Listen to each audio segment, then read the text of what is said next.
नमस्कार। डीडी राजस्थान के समसामयिक विषयों पर आधारित हमारे इस विशेष कार्यक्रम एजेंडा में आप सभी का स्वागत है। मैं हूं आपके साथ विकास। आज हम एक बेहद ही महत्वपूर्ण और गंभीर विषय पर चर्चा करने जा रहे हैं। मानसून एक ऐसा शब्द जिसको सुनते ही सुकून का एहसास होता है। मानसून का दौर हालांकि पूरे देश में, पूरे प्रदेश में जारी है। मानसून की बारिश जहां एक और सुकून लेकर आती है, तो वहीं दूसरी ओर कहीं कहीं ये आफत की स्थितियां भी पैदा करती है। कहीं कहीं पर जल में शहर होता है, कहीं कहीं पर शहर में जल होता है, कहीं पर बाढ़ की स्थिति होती है, कहीं पर भूस्खलन की स्थिति होती है और कहीं पर भूकंप जैसी घटनाएं भी होती है। ऐसे में जानना बहुत जरूरी है कि मानसून और नगर नियोजन के बीच में कैसे बेहतर समन्वय हो। हमारा जो नगर नियोजन है वो किस तरीके से बेहतर हो ताकि मानसून का जब भी प्रवेश हो, मानसून में जब भी भारी बारिश हो, तो आम जनजीवन जो है वो प्रभावित ना हो। तो इसी को लेकर, इसी विषय के ऊपर आज हम चर्चा करने जा रहे हैं। और इसी विषय पर चर्चा करने के लिए आज हमारे साथ स्टूडियो में बेहद ही खास और अनुभवी मेहमान मौजूद हैं। मैं उनसे आपका परिचय करवा देता हूं। हमारे साथ जितेंद्र सिंह जी शेखावत हैं। सर, आपका बहुत बहुत स्वागत है। सर का मैं परिचय करवा देता हूं। आप वरिष्ठ पत्रकार हैं और करीब 40 सालों से पत्रकारिता के क्षेत्र से जुड़े हुए हैं और राजस्थान की कला, संस्कृति, धरोहर, विरासत का बहुत नजदीकी से अध्ययन किया है, विश्लेषण किया है और आप इसी क्षेत्र के विशेषज्ञ भी हैं। सर, आपका बहुत बहुत स्वागत है। हमारे साथ में प्रकाश चंद शर्मा जी हैं। आप भी पिछले 35 सालों से पत्रकारिता से जुड़े हुए हैं। आप वरिष्ठ पत्रकार हैं और हाल ही में राजस्थान में कई क्षेत्र ऐसे रहे हैं जहां पर बाढ़ की स्थितियां पैदा हो गई थी। तो प्रकाश जी ने उन बाढ़ प्रभावित क्षेत्रों का बड़ी नजदीकी से दौरा किया, नजदीकी से उन वहां पर जो लोग रहते हैं उनकी समस्याओं का जाना। तो प्रकाश जी, आपका भी बहुत बहुत स्वागत है। प्रकाश जी के बाद में मैं आपका परिचय करवाता हूं। डॉक्टर हरीश सामरिया जी हमारे साथ में हैं। आप वरिष्ठ सलाहकार हैं। राजस्थान सरकार का जो आपदा प्रबंधन विभाग है उसमें वरिष्ठ सलाहकार के पद पर कार्यरत हैं। साथ ही राज्य स्तर के जो भी बाढ़ प्रबंधन है, आकाशीय बिजली है, वो तूफान को रोकने के लिए जो भी प्लान तैयार किए जाते हैं उसमें आप एक सलाहकार के तौर पर बेहद ही महत्वपूर्ण भूमिका निभाते हैं। साथ ही आपने आपदा प्रबंधन पर शोध भी किया है। आप सभी का इस प्रोग्राम में बहुत बहुत स्वागत है। चलिए तो चर्चा को शुरू करते हैं। सबसे पहले हरीश जी, आपके साथ में चर्चा को आगे बढ़ाते हैं। मानसून का दौर पूरे देश और प्रदेश में जारी है। जब भी मानसून आता है तो इस सुकून और राहत की सांस मिलती है आमजन को, लेकिन दूसरी तरफ बारिश ज्यादा होने से कई शहरों में जल भराव की स्थिति बन जाती है। तब एक प्रश्न उठता है कि क्या इन शहरों का नगर नियोजन ठीक तरीके से हुआ है? क्या नगर नियोजन बेहतर तरीके से हुआ है? तो ये जो बेहतर नगर नियोजन है, ये शब्द क्या है और इसको समझना चाहेंगे कि बेहतर नगर नियोजन के क्या कुछ मायने? जी, जैसा कि आपने बताया कि जल में शहर या शहर में जल, ये जो लाइन है आपने जो इसका कहा कि अभी जो हमारी जो प्रेजेंट जो वर्तमान में जो कंडीशंस है वो ये है कि जब भी कभी थोड़ी सी बरसात होती है तो उसमें हमारे शहरों के अंदर बाढ़ की स्थिति पैदा हो जाती है, जल भराव की स्थिति पैदा हो जाती है। ये भराव क्यों हो रहा है? क्योंकि कहीं ना कहीं हमारा प्रॉपर जो ड्रेनेज सिस्टम है वो अभी तक पूरी तरह डेवलप नहीं हो पाया है। हम जैसे जयपुर शहर की बात करें, जयपुर में कुछ क्षेत्र हैं जहाँ पे जैसे सीकर रोड पे हम बात करते हैं कि अक्सर वहाँ पे जो ड्रेनेज का प्रॉपर सिस्टम नहीं होने की वजह से पानी भराव की स्थिति पैदा हो जाती है। अब आप इस बारे में चर्चा करना चाह रहे हैं कि नगर नियोजन क्या होना चाहिए। क्योंकि नगर नियोजन की जब भी हम बात करते हैं तो एक ऐसा हमारे पास प्लान हो जिस प्लान के अंदर इस तरह की किसी भी आपदा की स्थिति में, वो बाढ़ से संबंधित आपदा हो या भूकंप से संबंधित कोई भी आपदा हो, उस आपदा के अंदर हम लोगों को जान व माल के नुकसान को कम से कम कर सकें। उसके लिए हमारे पास बहुत सारे हैं कि हमारे पास बिल्डिंग बायलॉज के जो रूल्स हैं वो भी हैं, हमें उनको भी फॉलो करना चाहिए। कुछ जो जन जागरूकता के कार्यक्रम हैं, क्योंकि लोग अवेयर होने चाहिए कि इस स्थिति में हम किस तरह से उस बाढ़ की कंडीशन में हम क्या कर सकते हैं। इसके लिए राज्य सरकार और केंद्र सरकार अपने अपने स्तर पर बहुत सारे प्रयास कर रही है। मैं इसी प्रयासों की कड़ी में एक बताना चाहूंगा कि अभी केंद्र सरकार ने जो हमारा एक्ट है, डिजास्टर मैनेजमेंट एक्ट 2005, उसमें संशोधन किया है और उस संशोधन में अभी जो 2024 जो नया संशोधन एक्ट आया है उसमें एक नया टर्म्स जो उन्होंने जोड़ी है वो है अर्बन डिजास्टर मैनेजमेंट अथॉरिटी, इस बनाने की संकल्पना को कहा है। वो इसीलिए डेवलप किया गया है क्योंकि शहरी क्षेत्रों में जो बाढ़ की समस्याएं हमें महसूस हो रही हैं, अब हमें उसका जो प्रॉपर प्लानिंग, जैसे कई बार रहता है कि हमारा कई शहर हमें सुनने में आ रहा है कि वो बाढ़ की स्थिति में हो गए हैं, अब हम उस समस्या के प्रति गंभीर हो गए हैं। केंद्र सरकार भी गंभीर है, राज्य सरकार भी गंभीर है, और वो ये चाह रहे हैं कि अब अगली बार जब भी इस तरह की कंडीशन रहे तो हमारे पास ह्यूमन रिसोर्स रहे, उस तरह का हमारे पास संसाधन उपलब्ध हो, टीमों को हम वहां पे लगा सके, जान व माल के नुकसान को कम से कम कर सके। जी, आपसे और भी जानना चाहेंगे क्या कुछ रूल्स बनाए गए हैं। फिलहाल प्रकाश जी, आपने राजस्थान में बाढ़ प्रभावित क्षेत्रों का दौरा किया है और नजदीकी से आप उन क्षेत्रों को देख कर आए, क्या लगा आपको? देखिए विकास जी कि इस वक्त अच्छा मानसून आया है, और अच्छा मानसून आया तो खुशहाली लेके भी आया, लेकिन सबसे बड़ी बात, खुशहाली के साथ कई जगह बड़ी आफत बनकर भी सामने आई है। इसका मूल जो समस्या है और मूल जो कारण है कि जहां जो वर्षा का पानी बहकर जाता था, आज वो रास्ते पूरी तरह से अवरुद्ध हो चुके हैं। कहीं कहीं जगह पर कॉलोनियां बन गई, लोगों ने मकान बना लिए, दुकानें बना ली, और पानी के बहाव वाले रास्ते को पूरी तरह से अतिक्रमण करके उसको बंद कर दिया, यानी कि उसको रोक दिया। जी, पानी अपने स्थान पर जा रहा है और अपने स्थान और अपनी गति से ही निकल रहा है जी। लेकिन पानी कह रहा है कि भाई मैं मेरे रास्ते से जा रहा हूं, आप मेरे बीच में क्यों आ रहे हो? तो इसका मूल कारण आज जो बड़ी समस्या उभर के सामने आ रही है वो ये आ रही है कि बाजार हो या ढानी हो या गांव हो, वहां पर रास्ते तो सकड़े हो गए, पानी का बहाव तेज गति से आएगा, पानी रुक रहा है, रुकेगा तो आफत बनेगी, आफत बनेगी तो चारों तरफ बाढ़ का रूप लेगा। इसका एक ही समाधान है कि हम उन जो बहाव के जो रास्ते थे उन रास्तों से अतिक्रमणों को हटाएं, पानी का जो वेग है, पानी का जो रास्ता है, उस रास्ते से पानी को जाने दें जी। इसके लिए मैं आपको उदाहरण दूं, अभी 10-11 दिन पहले हिंडौन सिटी जिला करौली में जी जो बाढ़ की समस्या उत्पन्न हुई, उसका मूल कारण शहर के बीचों बीच बना हुआ गंदा नाला। जी, ये गंदा नाला कई वर्षों से, यानी कि बसावट के समय से ही बना हुआ है। ये काफी चौड़ा था, यानी कि 20 फीट के करीब चौड़ा, 15-20 फीट ही गहरा। लेकिन कुछ समय पहले हाई कोर्ट के आदेश पर उस नाले का ढकाव कर दिया, लेकिन हाई कोर्ट ने तो ये कहा कि भाई इसका आप ढकाव करें जिससे कि आसपास के कॉलोनी वालों को दुर्गंध नहीं हो जी। लेकिन सबसे बड़ी बात आप देखिए विकास जी, जब नाले का ढकाव हो रहा था तो वहां की जो टीम, चाहे नगर परिषद हो या जिला प्रशासन हो, यूडीएच को इस पर गौर करना चाहिए था कि नाले का ढकाव या नाले की बनावट मूल रूप से नाले के अनुसार हो रही है या नहीं हो रही है जी। इस पर उन्होंने ध्यान नहीं दिया। कितने करोड़ रुपए उस पर आए, कितना खर्च हुआ, इसका अभी तक किसी को अता पता नहीं है। जब वो नाला ढक गया और नाले की चौड़ाई कम हुई और आसपास की कॉलोनियों का जो पानी उस नाले में के जाता था उसके द्वार भी बंद हो गए जी, बंद हो गए और नाला पूरी तरह से कचरे से भर गया, पानी का बहाव बंद हो गया। बारिश आई, बारिश अपने वेग के साथ आई और पहली बार ऐसा अच्छा मानसून आया जिसके कारण सारा पानी बाजार में इकट्ठा हुआ और वो बाढ़ का रूप ले गया। अब बात आ रही है कि पानी कहां जाए, पानी कैसे निकले। भाई इसकी स्थिति किसने उत्पन्न की? इस पर आज तक कभी किसी ने गौर नहीं किया कि पानी के बहाव को रोकने के लिए कौन तो इसके जिम्मेदार है जी। क्या इसकी स्थिति है, इस पर आकलन करना जरूरी है। जब आफत बनी तो राज्य सरकार के कई आला अधिकारी पहुंचे, प्रभारी मंत्री पहुंचे, आपदा प्रबंधन मंत्री पहुंचे, उन्होंने वहां जायजा लिया, लेकिन बात वही हुई कि पानी को निकाला जाए।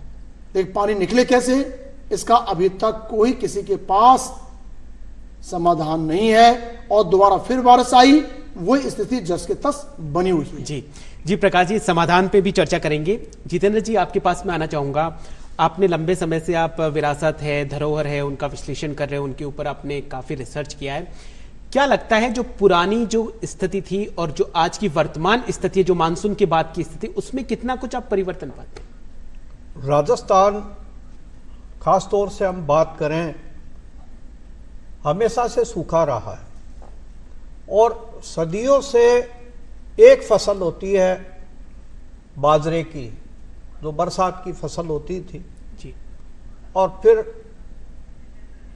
इसीलिए तो इस राजस्थान में जब बरसात आती थी उड़ीकते थे कि बरसात आ जाए जी।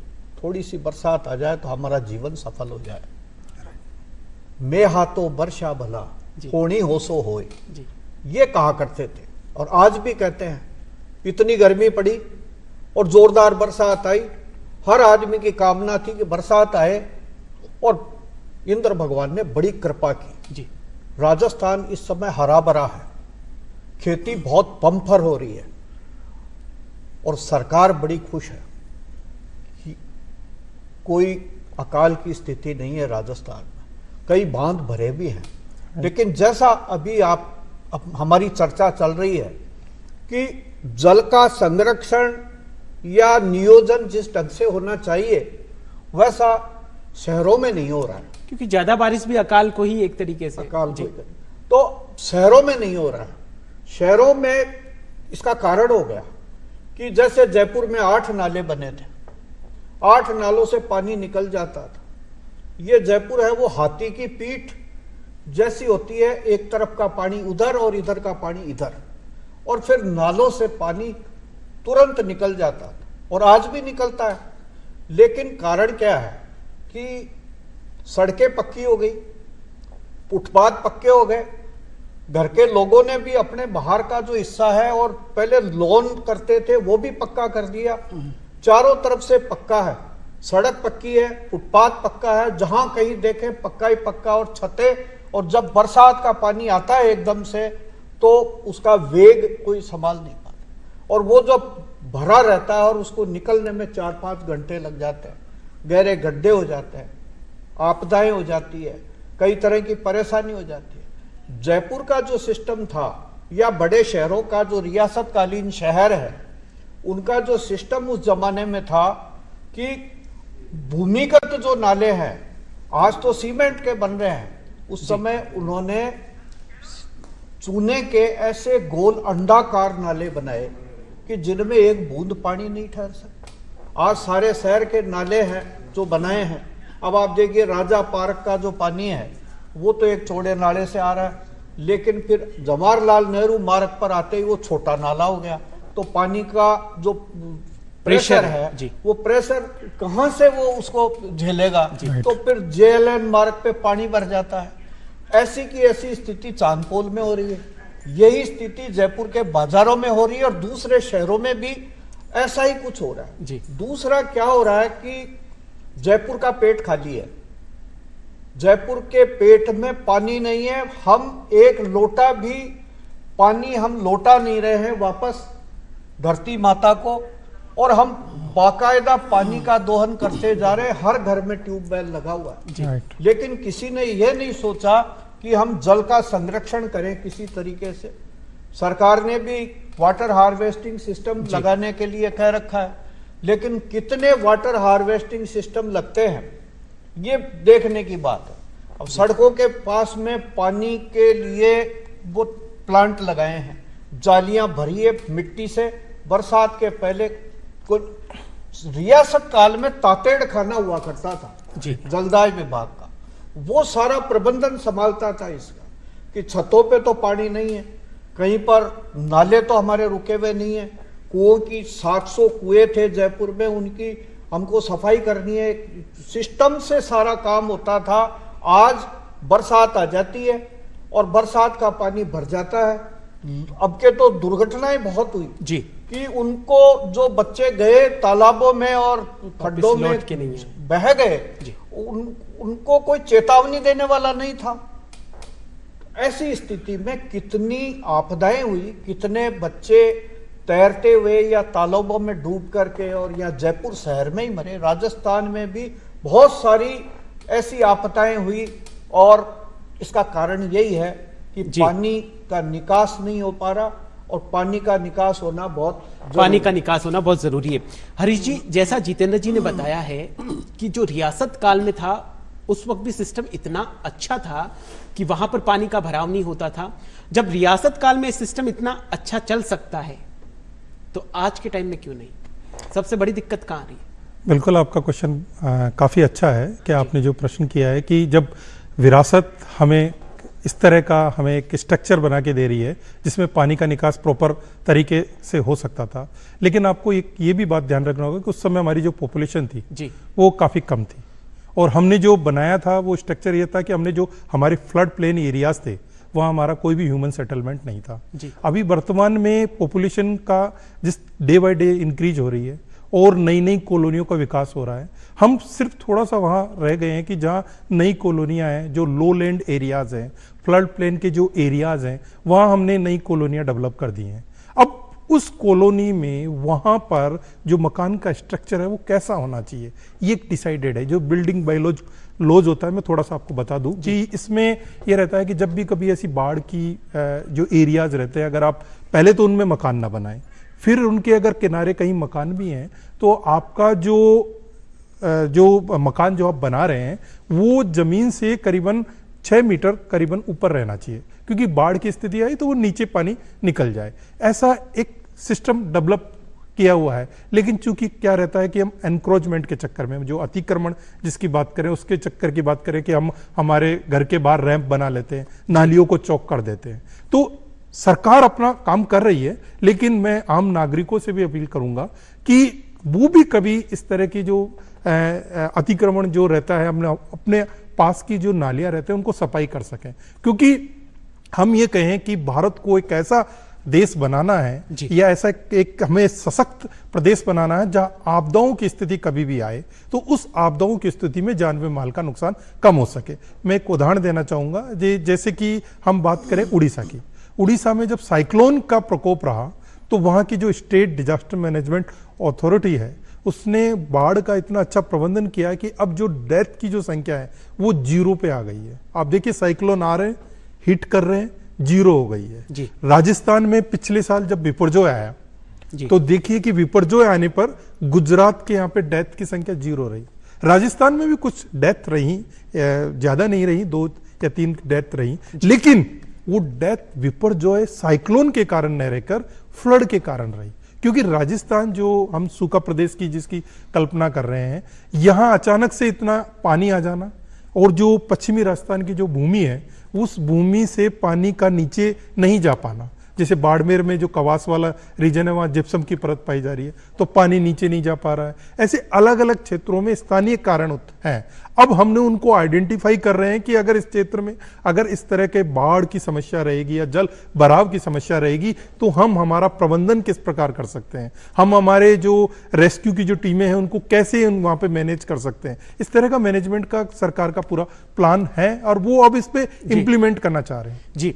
जी प्रकाश जी, जैसा कि हरीश जी ने बताया कि जो पॉपुलेशन में जिस तरीके से बढ़ोतरी हो रही है वो बहुत बड़ा कारण है और हो भी सकता है, कारण है भी। लेकिन जैसे हरीश जी ने बताया कि जो जल भराव की स्थिति है वहां पर मकान नहीं बनाए, तो प्रश्न ये उठता है कि जो जल भराव की स्थिति वो चिन्हित की हुई है तो वहां पर मकान बनाने की इजाजत कौन दे रहा है? देखिए, मैं विकास जी आपको बताना चाहूंगा, कई जगह की रिपोर्ट यह है कि नदी और पानी तो अपना रास्ता नहीं बदलते, लेकिन नदी के मार्ग में ही पूरी की पूरी कॉलोनियां बस गई है। देखिए विकास जी, मैं इसमें आपको बताना चाहूँगा, बिल्कुल इन्होंने बहुत अच्छी बात बताई है।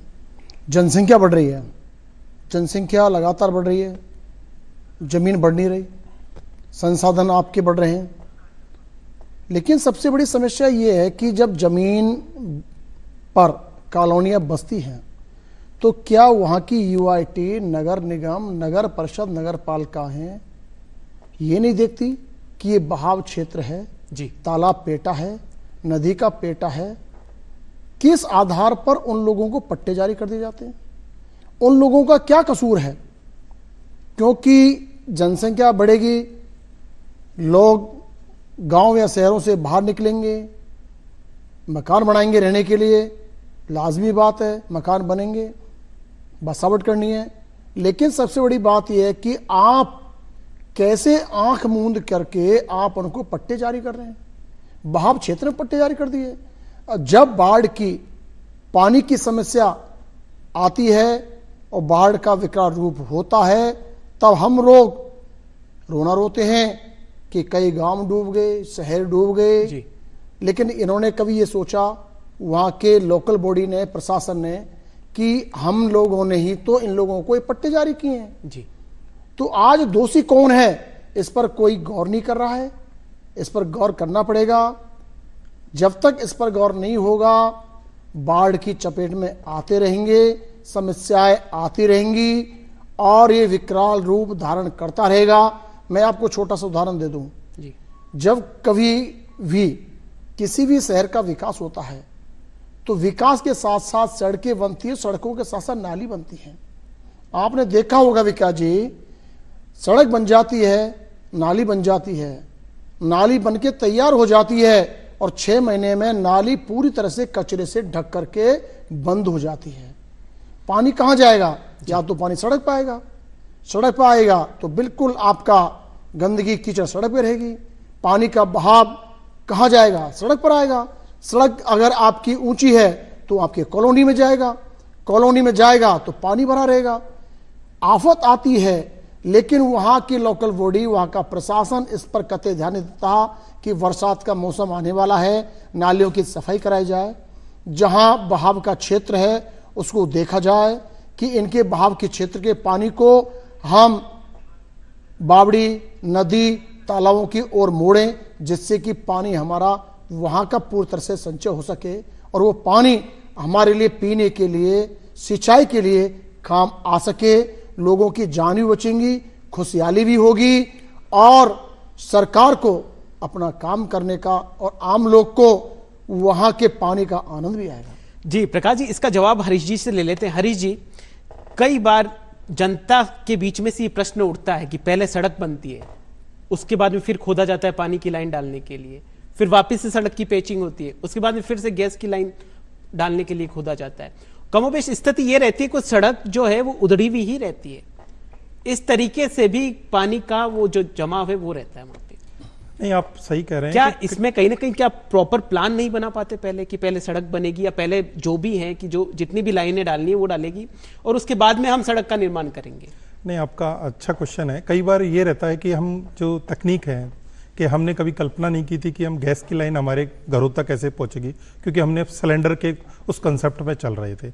अब नया कंसेप्ट आया है तो उसके लिए लाइन डालनी पड़ेगी, तो रोड को खोदना पड़ेगा और उसके लिए होगा। ये आपका अच्छा है कि अब जो भी इस तरह का नया जो प्लान बन रहा है, नए जो भी डेवलपमेंट सोसाइटीज हैं वो बन रही हैं, उसमें ये प्रावधान किया जा रहा है कि आपके यहाँ पे जल निकासी की क्या व्यवस्था रहेगी, अगर लो लैंड एरियाज हैं उसमें मकान का स्ट्रक्चर कैसे रहेगा, ये प्लान किया जा रहा है। आप तभी तो देखिए कि एक जो आपदा प्रबंधन अधिनियम 2005 था, उसमें संशोधन किया गया है, सिर्फ इसी के लिए किया गया है कि अर्बन डिजास्टर मैनेजमेंट अथॉरिटी बनानी है। अब उस अथॉरिटी का पूरा कर्तव्य होगा कि अपने उस शहर का विकास कैसे करे कि उस आपदा की स्थिति में कोई भी जान व माल का नुकसान, क्योंकि जब भी जनता से बात करी जाती है कि उनकी मूलभूत समस्या क्या है, तो उनके जुबान पर सिर्फ एक ही समस्या रहती है कि हमारे यहाँ सड़क टूटी हुई है। क्योंकि सड़क जब भी बनाते हैं वो ढलान के साथ में बनाते हैं प्रॉपर, कि पानी का बहाव एक अच्छे तरीके से हो।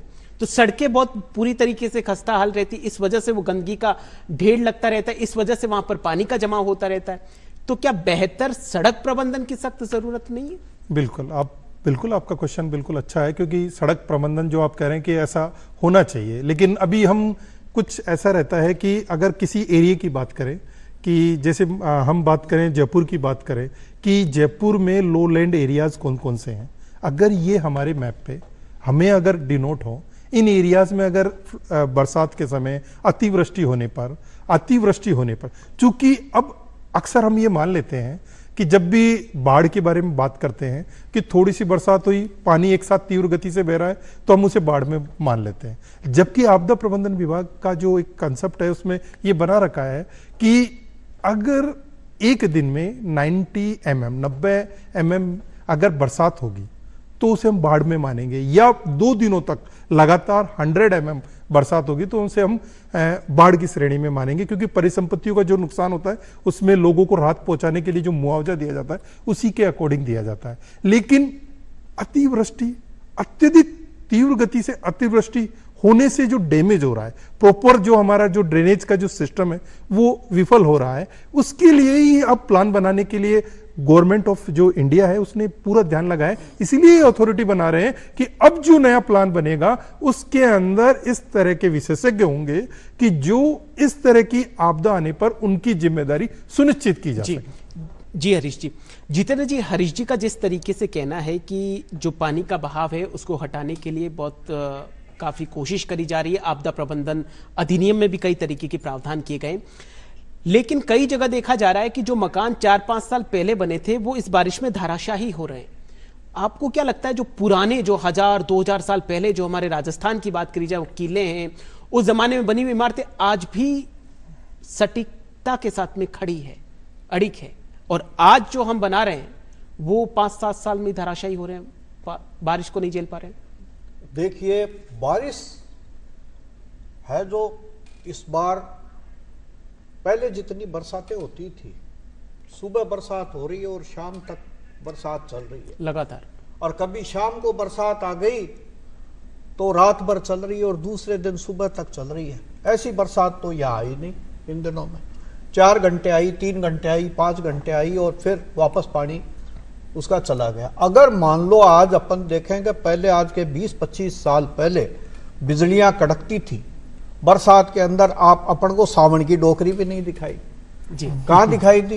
वो जो जुगनू की रोशनी नहीं दिखाई दी। आप बता दो, पूरे राजस्थान में मैं तो कई जगह घूम लिया और आप भी घूम के आए हैं, अभी बाढ़ का देख के आए हैं, मेंढक की टर्टर कहीं नहीं सुनाई दी। तो अब आप देखिएगा, इतनी सी बरसात, मतलब उसके अंदर भी सारे शहरों में पानी भर गया, ड्रेनेज सिस्टम सारा बेकार था। अगर ये माने कि अगर वैसी बरसात हो जाए तो हालत क्या होंगे, शहरों के हालत क्या होंगे कि लगातार बरसात चल रही है। और दूसरा कारण एक और हो गया, ये हो गया कि जितना भी पानी था, पहले नालियां थी, मतलब हम जयपुर में पानी अंदर नहीं दे रहे, जैसा पहले मैंने भी बताया, आपसे भी चर्चा हुई इस विषय में कि पानी खूब आया, बरसा और खूब बरसा, लेकिन धरती माता तो तरसी, एक भी बूंद अंदर नहीं गया। तो इतना जो पानी था उसका मैनेजमेंट हम करते इस टाइप से कि हमारा पानी हमारे इस धरती के अंदर जाए, जिससे कि हम लोग उस पानी का उपयोग कर सकें। जयपुर में जितना भी पानी है, अब आप देखिए 12 मोरी से जो इधर की पहाड़ का जो पानी है वो ताल कटोरा में आकर भरा, ताल कटोरा फुल हो गया, और ताल कटोरा के बाद में फिर किसी जमाने में था जय सागर बांध, वो जय सागर भर जाता था। कहते हैं कि जो कैलाश मानसरोवर की सीपियां हैं, वो सीपियां उसमें ऐसी मिलती थी, मतलब नेचुरल सिस्टम का, नेचुरल सिस्टम जो पानी का था, उस वो नेचुरल सिस्टम टूट गया, और टूटने की वजह से अब पानी है जो कहां जा रहा है, सीवर का, पहले सीवर का जो पानी है उसी की लाइन थी, 15-20 वर्ष पहले है जो सरकार ने सारी सीवर का जो पानी था, जो हमारी रसोई और बाथरूम का जो पानी था, उस बाथरूम को और जोड़ दिया। तो पहले तो नालियों में बाहर जाता था बाथरूम का पानी, और वो पानी धरती में जाता था, लेकिन अब वो पानी नाले में से जा रहा है, गूलर बांध पे गया, आगे गया। अब आपको बताऊं, यहाँ का एक लोटा पानी आपने डाला, वो लोटा पानी कहाँ गया?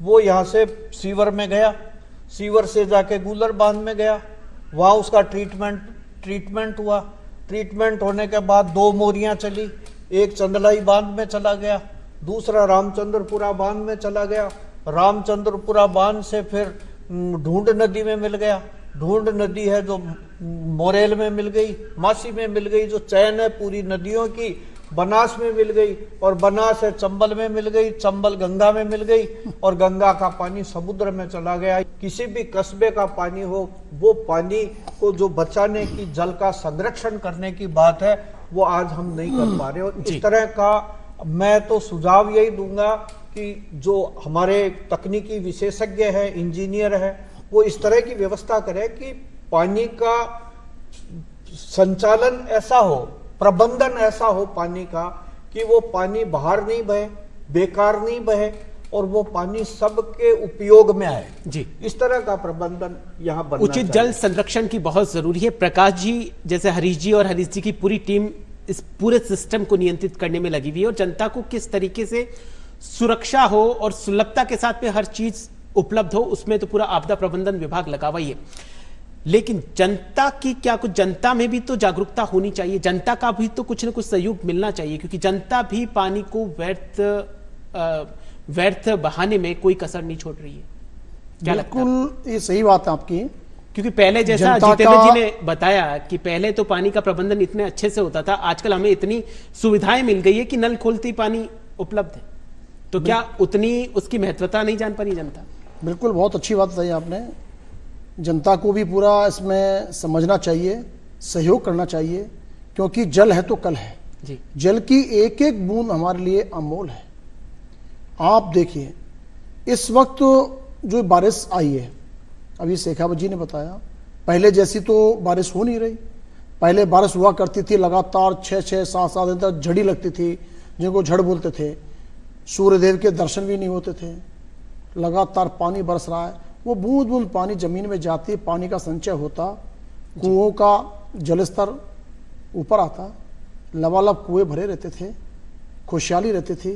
कहते हैं कि बारिश जल जहाँ ज़्यादा है उस देश की अर्थव्यवस्था अच्छी मजबूत होती है, और इसी के पीछे हम और आप सब खुशहाल हैं, क्योंकि वर्षा ऋतु पर ही सारी ऋतु निर्भर करती है जी। लेकिन सबसे बड़ी बात यह कि आज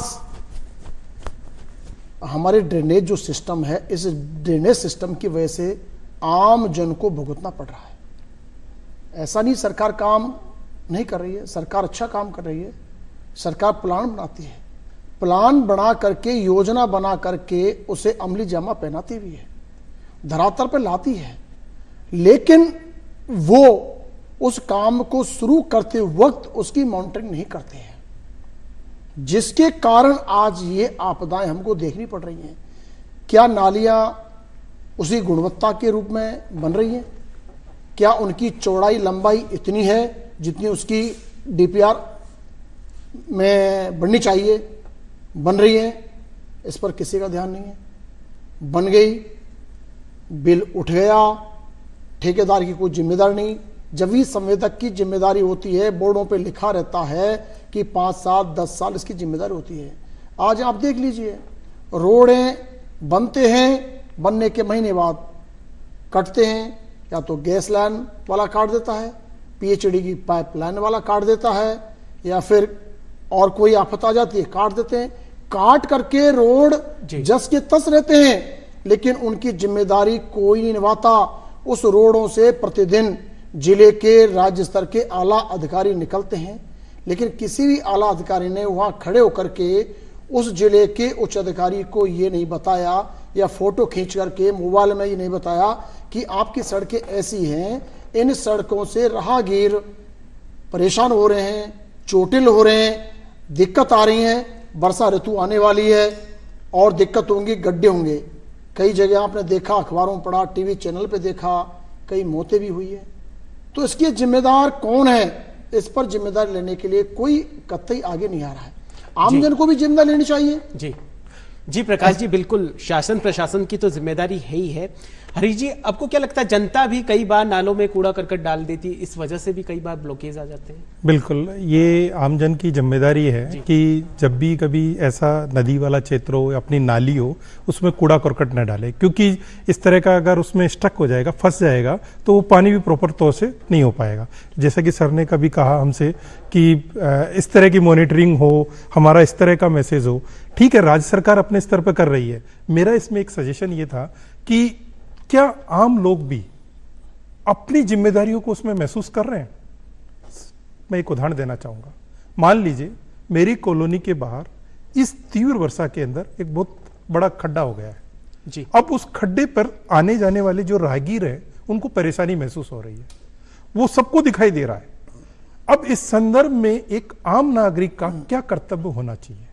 आम नागरिक का यह कर्तव्य होना चाहिए कि वो नगर निगम को या आपदा प्रबंधन विभाग को फोन करके इसकी सूचना दे कि मेरी कॉलोनी के बाहर इस तरह का खड्डा हो गया है, जिसे अभी अस्थायी तौर पर जो भी उसका प्रबंधन होगा वो किया जाएगा।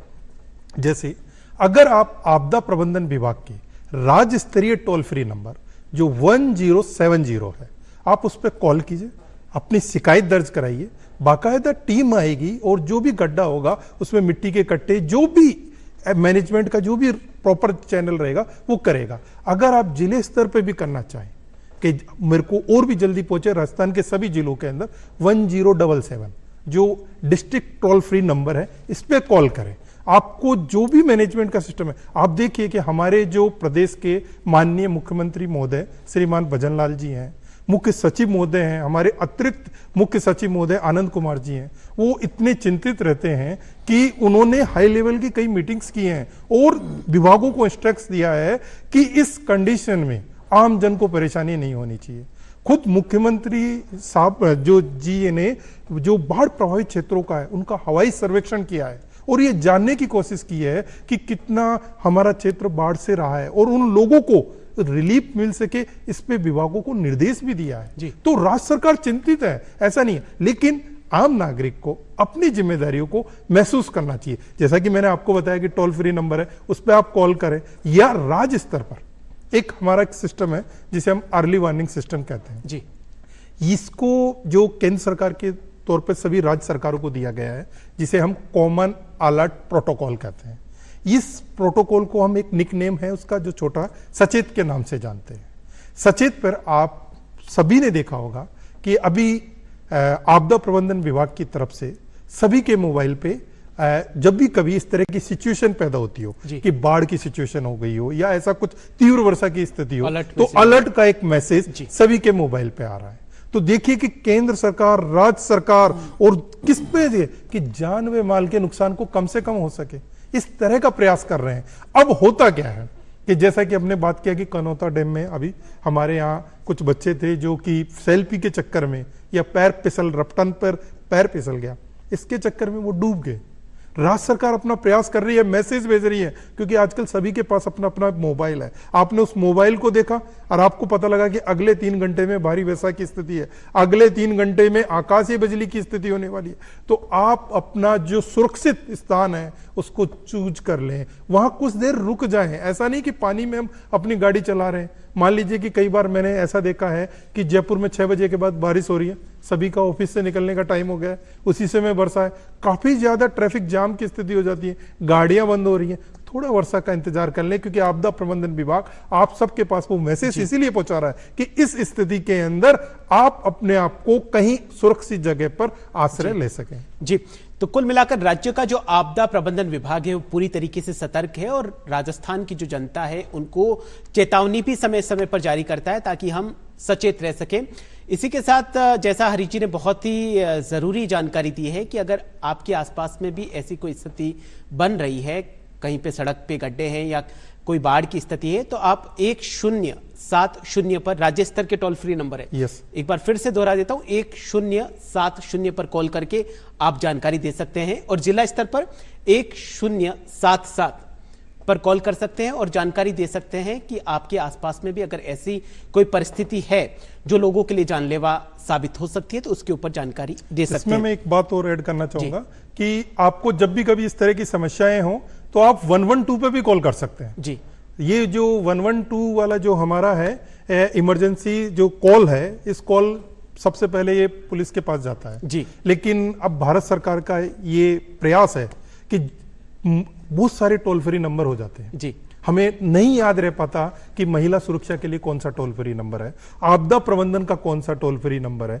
यह चाइल्ड से जो बच्चों की सुरक्षा से संबंधित है इतने टोल फ्री नंबर नहीं है। तो अभी आपदा प्रबंधन विभाग के जो टोल फ्री नंबर है और जो 112 का है उसका इंट्रीगेशन का प्रोसेस चल रहा है और वो कई बार आप उस पर भी कॉल करके अपनी शिकायत दर्ज करवा सकते हैं कि आप अपनी कॉल को हमें आपदा प्रबंधन को ट्रांसफर कर दीजिए। तो 112 एक नंबर है, एक फिगर है, बस इसको याद कर लीजिए, ट्रांसफर करवा दीजिए, हमारे पास कॉल आ जाएगा। और ये मैं आपको श्योर करना चाहता हूं कि हमारी टीम 24 घंटे 24x7 की शिफ्ट में लगातार काम कर रहे हैं और इतना अच्छा काम कर रहे हैं कि उस सिस्टम में आपने अगर अपनी कोई भी समस्या दर्ज करवा दी है तो हमारे जो ऑपरेटर्स वहां लगे हुए हैं, जब तक आपकी समस्या का समाधान नहीं हो जाता है तब तक वो अपनी जो प्रॉब्लम्स जो आपने लिखाई है, जो समस्या आई है, उसको एंड नहीं करेंगे। कुल मिलाकर बहुत ही अच्छी बात है कि राज्य का जो आपदा प्रबंधन विभाग है पूरी तरीके से सतर्क है। जितेंद्र जी, मैं आपके पास में आना चाहूंगा। मास्टर प्लान, आजकल मास्टर प्लान भी तैयार किए जाते हैं। एक वो जमाना था जैसा कि आपने जिक्र किया रियासत काल का, तो उस वक्त भी क्या कोई इस तरीके का मास्टर प्लान होता था? मास्टर प्लान था जी, और बड़ा जबरदस्त मास्टर प्लान था जी। अब आप मास्टर 1899 में छप्पनिया अकाल पड़ा, ठीक। राजस्थान में लोग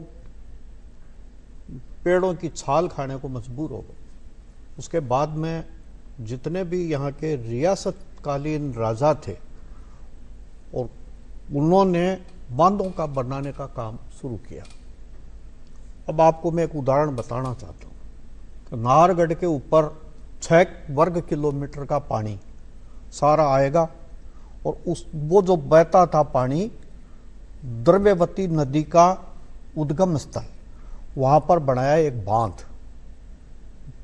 उस बांध का नाम था आथुनिया बांध, उत्तर दिशा में। वो बांध में पानी पूरा संरक्षित हो जाता, फिर उस पानी है वो पहाड़ की जड़ों में से रिसता हुआ वो आगे बढ़ता जी, और आगे बढ़ता हुआ वो अमानी शाह की दरगाह के पास से होकर राम सागर बांध को बढ़ता। अंबाबाड़ी के पास था राम सागर बांध, जो राम सिंह ने बनवाया। राम सागर पूरा भर गया, फिर उसकी चादर चलती थी और वो फिर चादर जो चलती वो सामोद रावल साहब, रावल जी का बद्दा जो NBC खातीपुरा रोड पर है, वहां भर जाता। फिर उसकी चादर चलती और फिर वो अपना जो मेट्रो स्टेशन है उसके नीचे, गुजर की थड़ी के नीचे जो ब्रजलालपुरा कचरा प्लांट था किसी जमाने में, वहां पर वो हो गया हाथी बाबू जी का बंदा। जी, हाथी बाबू जी का बंदा भर गया, सारा पानी नीचे गया धरती माता में, पानी का संरक्षण भी हो गया और लोगों का पिकनिक स्थल भी बन गया और फिर वो गया खवास जी के बांध को भरा। कुल मिलाकर जल संरक्षण और तो इस जल तरीके से संरक्षण होता का जो था। इतना बड़ा काम किया जी। उस समय, ड्रेनेज सिस्टम। आज आप सिटी पैलेस का जो चौकड़ी सरहद है, 9 चौकड़ी में जयपुर है, चौकड़ी सरहद का जो इलाका है वहां एक बूंद आपको पानी नहीं मिलेगा, क्योंकि इस टाइप का ढलान लेकर के और उन्होंने पूरा पानी का किया। कि गोविंद देव जी के मंदिर के सामने जब हम इधर की साइड सिटी पैलेस के दालान को देखेंगे तो दोनों तरफ बहुत लंबा दालान है जहां लॉन लगी हुई है, सारा जितना भी पानी उधर का है वो उसमें जाएगा और वो सारा पानी जी चार्ज होता रहेगा। जी, तो ये जो था, अब एक आप देखिए सर कि जब पानी नहीं था, जयपुर के रामनिवास बाग में था कुआं, मेहंदी का कुआं। डॉक्टर भी कहते थे कि मेहंदी का कुआं, एक डॉक्टर थे अंग्रेज डॉक्टर, वो मेहंदी के कुएं का पानी पीने की सलाह देते, पर्ची में भी लिखते थे। जी। कुल मिलाकर जल संरक्षण के लिए तो इतनी बेहतरीन रियासत काल से ही ये विधियां चली आ रही है। नहीं सर, भवन निर्माण की बात करी जाए कि जैसा आपने अभी बताया हरीश जी भाई साहब ने, कि हरीश जी साहब ने कहा कि जनता की भी जिम्मेदारी होनी चाहिए, बहुत जरूरी है। अब आप जितने भी सर बने हुए हैं, चूरू बीकानेर के पास में जो तालाब है जी, वही जीवन, सबसे बड़ा जीवन आदमी का था। उनकी बरसात के पहले सारे गांव के लोग मिलकर के और सफाई करते थे और उसकी खुदाई करते थे। पानी का महत्व कितना जबरदस्त था कि 2 किलोमीटर से या 1 किलोमीटर से महिलाएं पानी लाती थी, 2-2 गड्ढे पानी लाती थी दूर से, और जब वो पानी लाती तो क्या आज की तरह से जो हम पानी का दुरुपयोग करते हैं, या इतना सारा पानी जो जयपुर में इकट्ठा हुआ इतनी बरसात का, उसको हम बचा नहीं पाए, वो ऐसे थोड़ी करते। बच्चे को नहलाना होता तो उसको मूंज की खाट पर बिठाते, नीचे तसड़ा रखते थे। कुल मिलाकर जल की महत्वता को समझते पहचानते थे थे और उसी पहचान की उसको जानने की बहुत जरूरत है। प्रकाश जी, कई राज्य ऐसे जिन्होंने ऐसे नियम बनाए कि घर में जो टैंक का निर्माण करना बहुत जरूरी है। ये अपने आप में बहुत अच्छा कदम है ताकि वर्षा का जो जल है उसका संरक्षण भी हो जाए और जो सड़कों पे जो पानी का जो भराव होता है उससे भी निजात मिलेगी। क्या लगता है आपको कि पूरे देश में इस तरह की व्यवस्था होनी चाहिए, अनिवार्य? बिल्कुल ये व्यवस्था होनी चाहिए, क्योंकि जैसलमेर और बाड़मेर की अगर बात करें तो वहां पे तो लोगों को कहने की भी जरूरत नहीं है, घर बनाते हैं सबसे पहले टैंक का ही निर्माण होता है। बिल्कुल विकास जी, व्यवस्था होनी चाहिए, क्योंकि जो वर्षा का जल होता है अमृत जल होता है। सरकार ने एक योजना चलाई थी टांके बनाने वाली स्कूलों में, जिसमें सरकार, केंद्र सरकार सब्सिडी भी दे रही है, राज्य सब्सिडी दे सरकार रही है लोगों को, और बहुत अच्छी सरकार की एक योजना है। यानी कि घर का पानी घर में रहे जी, बहकर के बाहर नहीं जाए। और ये वर्षा का जो जल है अमृत जल है। आपके छत का पानी आ रहा है तो आपके छत का पानी आपकी मोरी के पाइप के द्वारा आपके घर के पास बनाए हुए टांके में इकट्ठा हो।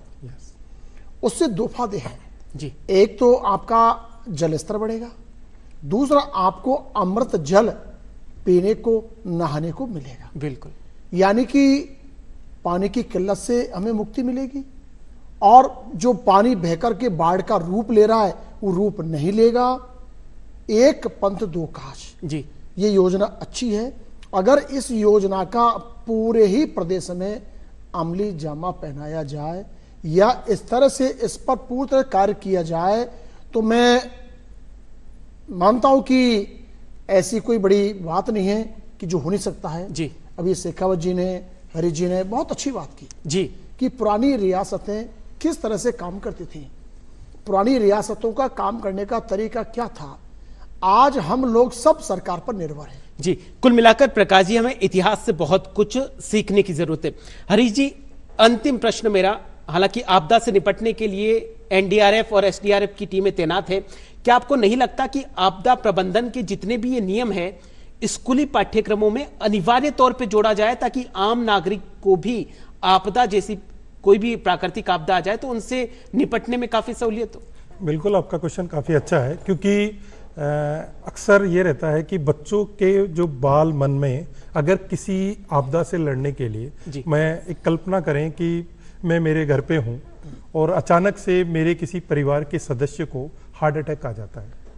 अब इस हार्ट अटैक की स्थिति के अंदर हमें क्या करना चाहिए, हम किस तरह से उसको प्रेस करेंगे, किस तरह का हमारा वो रहेगा जिसे प्राथमिक उपचार कहते हैं, दे सकें, इस तरह का नॉलेज होना चाहिए।